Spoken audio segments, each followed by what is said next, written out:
Hello students. We'll go the text part of the lesson. I believe that books will never disappear. As I told you in the last video that this is an interview conducted by Alifano with Luis Borges. Alifano is taking the interview with Borges. So in exams only you don't write the full names. Alifano is the interviewer and Borges is the person who is being interviewed. And already I gave you about the introductions and writers and all that, and today we'll start with a text. See, what is the difference between an interview and chatting? So most of you know what is chatting. You have got internets and computers and all that. You go for chattings. So chatting is personal. It doesn't follow the formal language and all that. And interview is something official. Interview is taken for a job, for an important person. So interviews are conducted. So this is an interview. And there are some situations. For example, job enrollment, for a course, for everything. So it varies from situation to situations.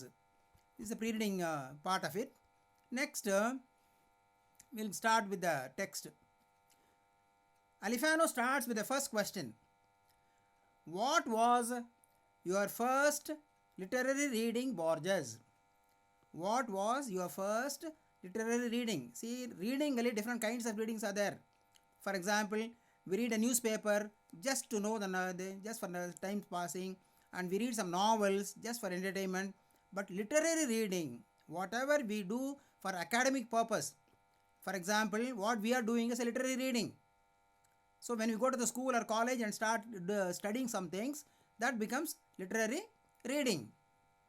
So for that, Borges replies, I believe my first reading was Grimm's Fairy Tales in an English version. So one more question generally asked. What was Borges' first literary reading? If you got a pen and your textbook or something, please underline all the one more questions. I'll be just repeating. Pointing out. So Grimm's Fairy Tales in an English version. I was educated by my father's library, perhaps more than by high school or the university.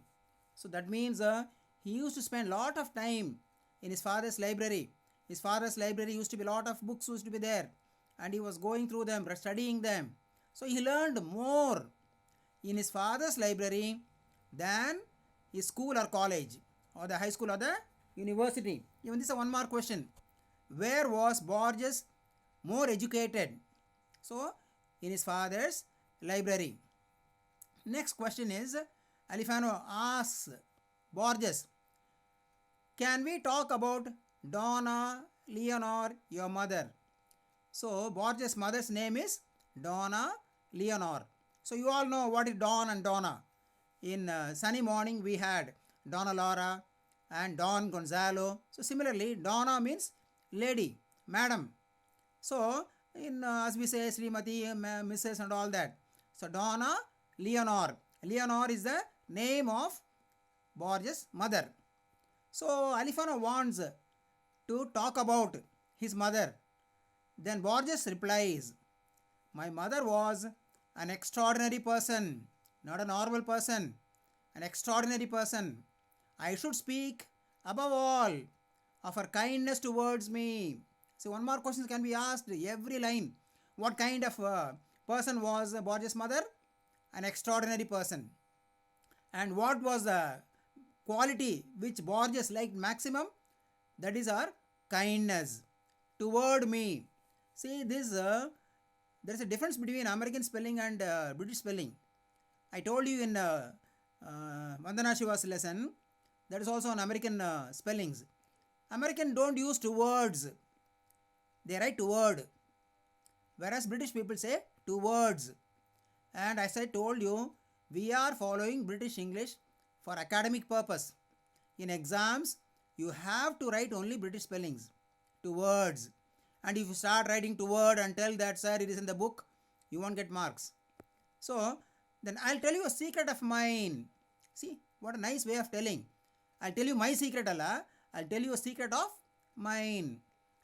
I feel somewhat guilty for not having been a happy man in order to have given her a deserved happiness. This was an important question. Why did Borges feel guilty? He felt guilty because he was not for not being having been a happy man in order to have given her a deserved happiness. See what happiness the mother deserved that he did not provide, he did not give. So because of that, he feels guilty. After her death, he feels guilty that I have not given her the deserved happiness. I feel guilty. Perhaps I should have been more understanding of her. This is quite common. As long as mother is alive, children don't bother. They just take her for granted. But when she dies, they realize her value, her attachment, her love and affection. Then they realize, so I should have done that. I should have been more affectionate. I should not have scolded her. All these things come to the mind. But I don't know. I suppose that it is true of all children that when our mother dies, we feel that we have taken her for granted, as we do with the moon or the sun or the seasons. See, we take certain things for granted. We think that mother means she has to look after. Father means he has to give some money. That is their duty. We feel like that. And similarly, we just take that for granted. It is the duty of the father. You don't realize how much problems he is facing, how much difficulties, how much hard work he is doing. We never realize. We think that father means give money, mother means provide love and affection and food. So, sometimes we take her for granted, as we do with the moon or the sun or the seasons. In a summary also I spoke about this. That means we don't bother. Oh, today sun is setting, sun is rising. That is usual. Morning sun rises, evening sun sets. Moon comes at night. The seasons. We have different seasons. Now we have summer, then we have autumn, then we have winter, spring. So this carries on changing and nobody thinks about that. So similarly, nobody bothers about the mother as long as she is alive. Before her death, it doesn't dawn on us. Dawn, D-A-W-N, dawn means come to the mind. It doesn't come to our mind. We don't realize till her death. My mother was an intelligent and a gracious woman who I believe had no enemies. So finally he concludes about his mother that his mother was an intelligent woman, a gracious woman, and she had no enemies. So this is a 4-mark question. What are Borges' views or opinion about his mother? You have to give all this. It's a 4-mark question. See, Borges speaks about his mother, Donna Leonor, and she was an extraordinary person, and above everything, she was very kind towards Borges. Then Borges tells that he feels somewhat guilty for not having been a happy man in order to have given her the deserved happiness. That means he has not given the deserved happiness. He feels guilty that he should have been more understanding of her. Then he thinks that it is not only in my case, all the children, they take the mother just for granted, as we do with the sun, the moon or the seasons. Only when she dies, they realize that they have not cared for her, that they have abused her. Then finally concludes that his mother was intelligent and a gracious woman who had no enemies. So this is the answer for that question. Next one. Please forgive me, Borges, for asking you this. What is blindness to you? So this is second question. So first question was about the mother. Of course, first question was what was his first literary reading. Second was about his mother. The third question is what is blindness to you? See, Borges is an old man of about 83. He has become blind, and Alifano interviews him almost at the age of 83. Then he asks, "You are blind.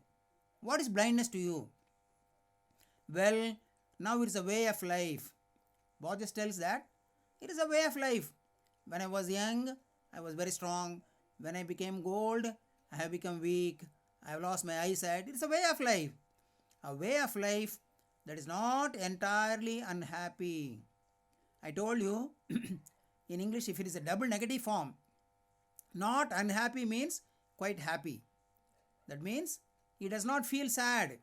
He is not worried that he has lost his eyesight, but he is quite satisfied.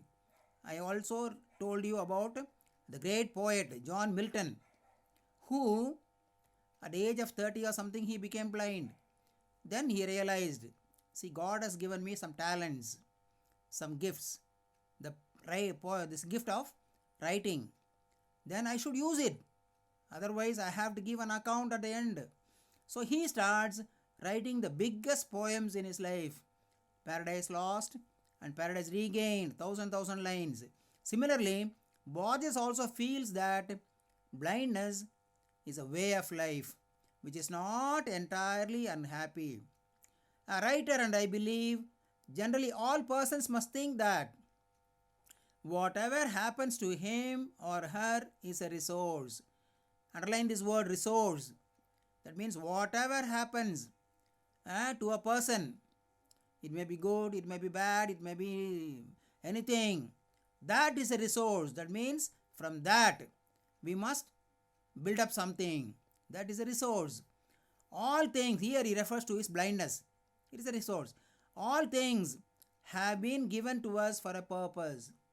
God gives everything, each and everything, maybe happiness, joy, sorrow, difficulty, everything with a purpose. And an artist must feel this more intensely. Here artist means writer. And writer should feel more intensely about whatever has been given to him. All that happens to us, he writes about the humiliations. Humiliations. Sometimes we are insulted, we are humiliated. If, for example, if a lecturer scolds you in front of all the students, you are humiliated. That is humiliations. Second is our misfortune. Fortune means good. Misfortune means something bad. Something bad happens. So you are coming on a scooter or on a bike, suddenly meet with an accident, somebody hits you, and that is a misfortune. Then our embarrassments. Embarrassments means critical situations where you are gondalegalu, where we are upset. So these are three things he is mentioning: humiliations, misfortunes, and embarrassments. All is given to us as raw material, as clay. All these things are given to us just like clay, so that we may shape our art. So God gives all these things. One is humiliations, misfortunes, embarrassments. Everything is in the form of a clay, raw material. And if you are given a clay, you can do anything with that. Suppose if I give some amount of clay to 10 students, one may just play with that. One may just throw it out. One may make some small dolls. One may make a beautiful statue. So this all depends. You can shape anything. That is what Borges tells. He speaks about his blindness, which is nothing but a way of life, which is not entirely unhappy. And whatever has been given to us is a resource. And from that, we must build up something. And all that happens to us, particularly humiliations, misfortunes, and embarrassments, they're all given to us as a raw material, just like clay, so that we may shape our heart. Why I'm repeating these lessons paragraph is, this is bit tough, and if I repeat twice, it will go to your mind. Okay, next, Alifano. Homer wrote in the Odyssey. Odyssey is a very important book written by Homer. And Homer is a famous Greek writer. He is a very great writer. He has written many books. Homer, one of the famous book is called Iliad. Illiad. Iliad. Very famous. And the Odyssey is also written by Homer. In that, he wrote like this: the gods wrought. That is past tense of ring. W-R-I-N-G. W-R-O-U-G-H-T. Wrought. Wrought means, for example, after washing your clothes, you are just squeezing it. That is wrought. And some farmers, they make rope. They have threads and they start. That is wrought. And spun the skein of ruin for men. Skein of ruin. Rope.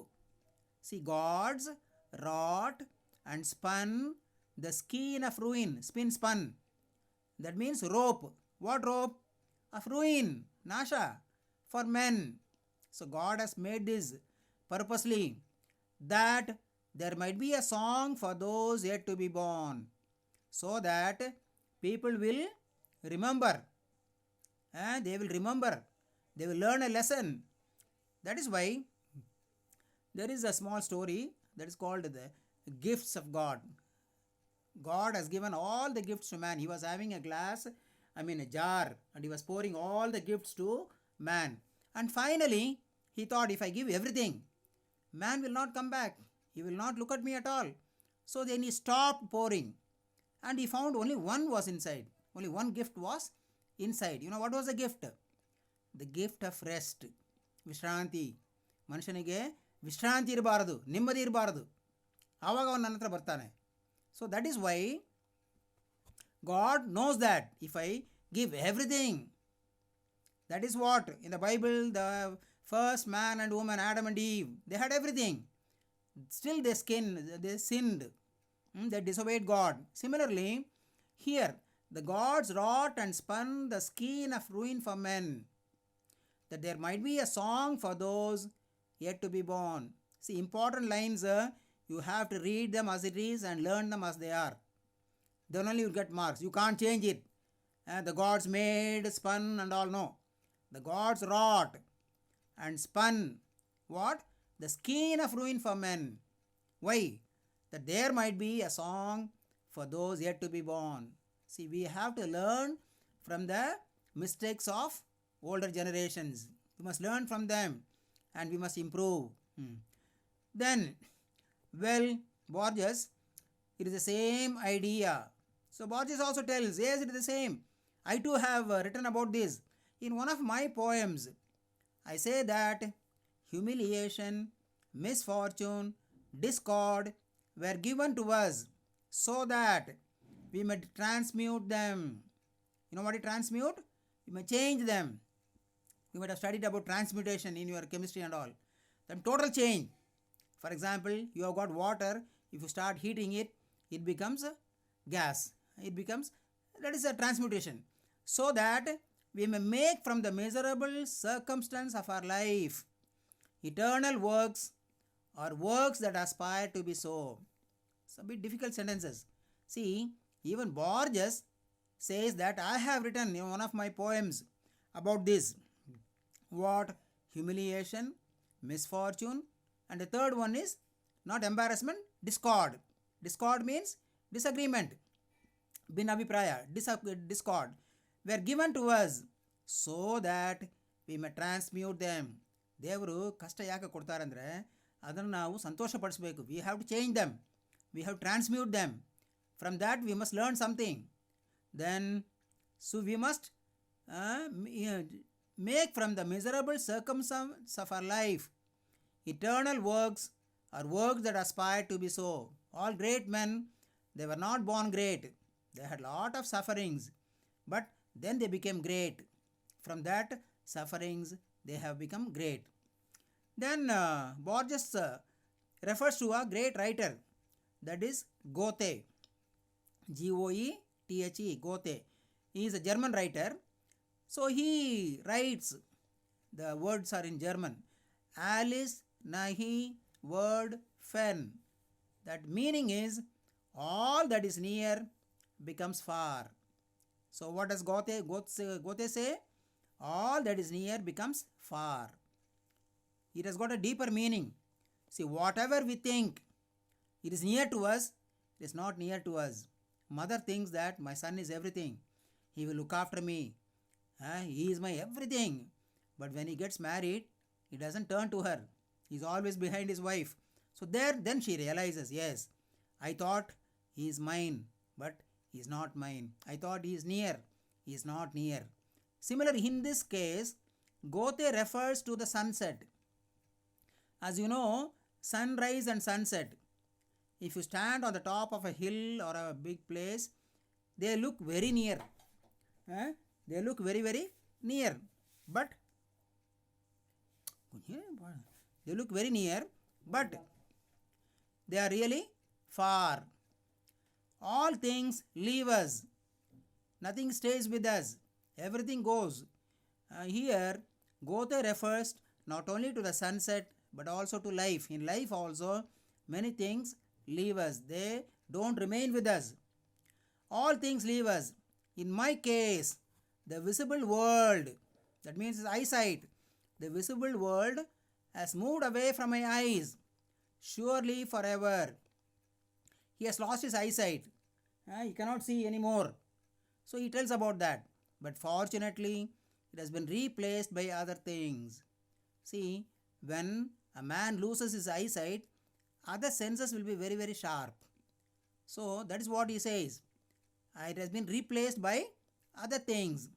And what is my duty? My duty is to accept as far as possible, to enjoy those things.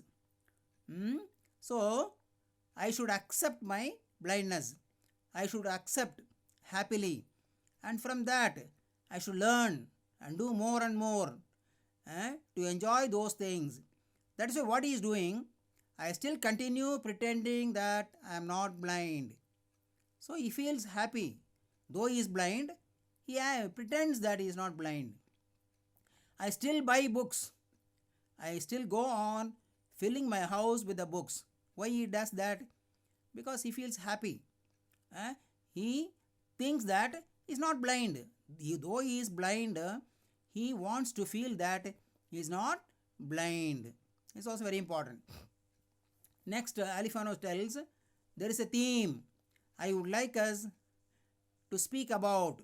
The theme of books is very, very important. The theme of books. Alifano suggests to Borges that he wants to speak about some theme, that is the theme of books.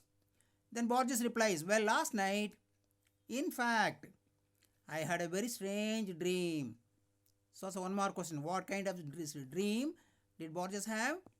I dreamed of the burning of a great library, big library, which I believe may have been the Library of Alexandria. Library of Alexandria is a very famous historical city, beautiful city in the olden days. So it was rich in everything and it had a beautiful library. So Borges had a dream in which the library was burning. It was in flames with its countless volumes attacked by flames. Do you believe this dream may have some meaning? So Borges tells Alifano, I had this dream. Do you think that it has got some meaning? Indirectly he says that, do you think that books will disappear? In the modern generation, will the books disappear? That is what indirectly he means. Alifano, perhaps Borges, yes perhaps, could it be that you owe your readers a book on the history of the book? So Alifano asks Borges, you owe something, you have done so many writings, you have done so much for the readers, but still you owe something. That means you are still liable to give something to the readers. What? A book on the history of the book. Underline this. A book on the history of the book. Book bagane pustaka baribeku. Have you ever thought of writing such a book? So Alifano asks him, did you ever think about this, writing a book on the book of history of the book? Borges, dear me, no. But it is an excellent idea, yes. But it is an excellent, a very good idea. It would be wonderful to write a history of book. Yes, everybody writes so many things in a book, but I'll write the history of the book. How, what is book and how it started, how it is originated, all that. I'll keep in my mind. Although I don't know if an 83-old man can set such a project for himself. That means he is about 83 years old. He still gets a doubt where it is possible to write at this age when he is blind about a book on the history of the book. However, I now remember that Spengler is a famous writer. So, he's a German writer. He wrote a book called Decline of the West. Spengler, in his Decline of the West, predates my attempt. What is predates? ಮುಂಚೆನೇ ಬರೆದಿದ್ದಾರೆ. ಮುಂಚೆನೇ ಇದ್ರ ಬಗ್ಗೆ ಬರೆದಿದ್ದಾರೆ. ಏನು? For in it he writes remarkable comments on books. He wrote a lot of things on books. Remarkable comments on books. So Borges says that even before me, the great writer, the German writer Spengler, in his book called The Decline of the West, he wrote remarkable comments on books. That means books ಬಗ್ಗೆ already somebody has written. ಯಾರದು? Spengler. In one of your essays, you quote the words of Bernard Shaw. He refers to many great writers. Bernard Shaw is a very famous philosopher and a writer, and most famous orator. Orator means speaker, great speaker. So, in Bernard Shaw, there's a famous line. What is that? Every book worth being reread has been written by the Spirit. Every book worth being reread has been written by the Spirit. That means you are reading a book. The book is finished. But even then, you want to read it again and again. You are again opening the book and reading. In that case, it is not simply written by a man, written by the Spirit. For example, great books like the Bible, the Quran, the Mahabharata, Ramayana, all these things, they are not written by normal writers. Some people inspired by God. They are holy people inspired by God. That is why we read again and again. So nobody says that I finished the Ramayana, I finished the Quran, I finished the Bible. No. Again they read. Why? Because it is written by the Spirit. That is what Bernard Shaw says. Every book worth being reread has been written by the Spirit. Borges. Yes. I completely concur with that notion. I agree. I completely concur with that notion. Since a book goes beyond its author's intention, a book goes beyond what the author has written. See, author has written some things, but a book goes more than that, beyond its author's intention. The author's intention is a meager thing, small thing. Meager means very, very minute, a small thing, a fallible thing. Sometimes what the author has written may be wrong. It's a fallible thing. In a book, in every book, there's a need for something more, which is always mysterious. If you read any book, there's always something inside more than what he has written. When we read an ancient book, it is as though we were reading all time that has passed from the day it was written to our present day. See, when we read an ancient book, old book, see, for example, first we had Romeo and Juliet. When we start studying that, our mind goes back to those days of Verona, two gentlemen of Verona, where we come across the Juliet's tomb and all that. Mind goes to that. That means we go back to that history and we think of those things that happened that time. So, as though we were reading all time that has passed from the day it was written to our present day till now. A book can be full of errors. There may be a lot of mistakes. We can reject its author's opinions. We can reject the opinion of the author, disagree with him or her, but the book always retains something sacred, something mortal, something magical which brings happiness. So, this what is very, very important. A book may be a meager thing, it may be fallible, there may be a lot of mistakes, but we can also reject the author's opinions, we can disagree with him, but in spite of all this, the book always retains something sacred, something mortal, something magical which brings happiness. So here I'll stop. That is page number 82 bottom. So I'll stop from here. Tomorrow next class will continue. I am going a bit slowly. I am repeating again and again so that you understand better. It's a bit tough lesson and very important lesson. Okay, thank you.